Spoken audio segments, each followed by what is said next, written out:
Common questions I get asked as an airline pilot, part 3. Are you ever scared or worried about turbulence? I kid you not, a pilot's biggest fear of turbulence is that he spills his coffee. Ladies and gentlemen, it's time to take off with Gary B. Pilot. Let's go!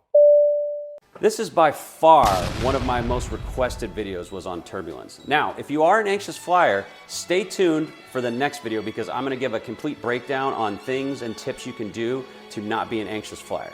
Now, there are plenty of videos out there on the internet, so I'm not gonna go down and do a technical analysis on turbulence. I'm just gonna try and give you my unique perspective and hope that it can help you in a tiny way. So first off, if all else fails, every single pilot in the world is not scared of turbulence. There is not one pilot out there that is worried about turbulence crashing a plane. So take some comfort in that. See, and if you don't believe me, let's ask some other pilots. Denzel? I mean Herman?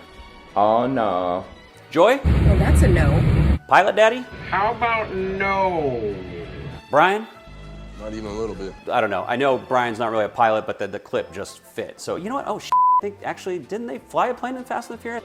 A lot of you guys love turbulence. You just don't realize it. You just like it at the club. We hit turbulence!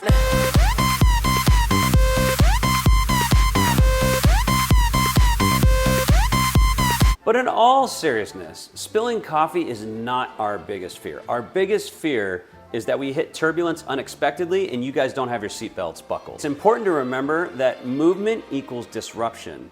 Next time you're in the car, pay attention to how much you actually move and the car shakes. You hit turbulence, you get bumps. It's just that you're used to it, so you don't think about it anymore. I mean, you want to see an honest reaction of pilots when we hit turbulence? Here it goes.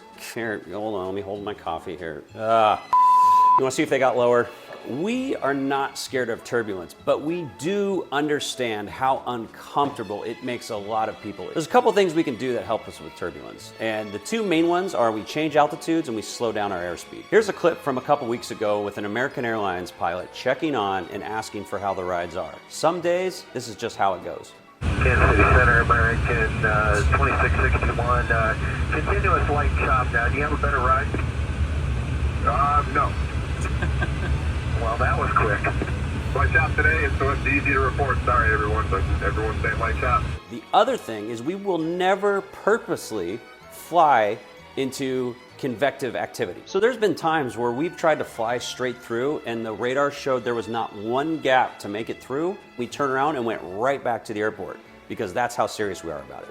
So this is how we use our radar. Our radar here is painting this, all these different colors. Our original course is that green dashed line.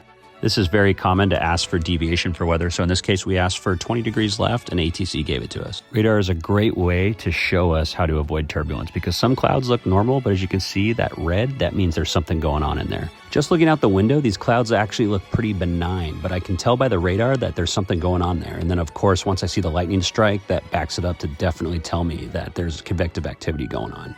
So we just play it safe and smooth and fly around it. No big deal. While it may be uncomfortable, just know that the pilots are up there doing the best they can to smooth things out. We're not worried. You shouldn't be worried. Final tip is just let go. Don't worry about it. I know it's easier said than done. You know, people are like, oh, don't be scared of turbulence. Oh, I'm convinced. Oh, I'm convinced. There's a lot of things to be scared in life. Turbulence isn't one of them. Until next time, see ya.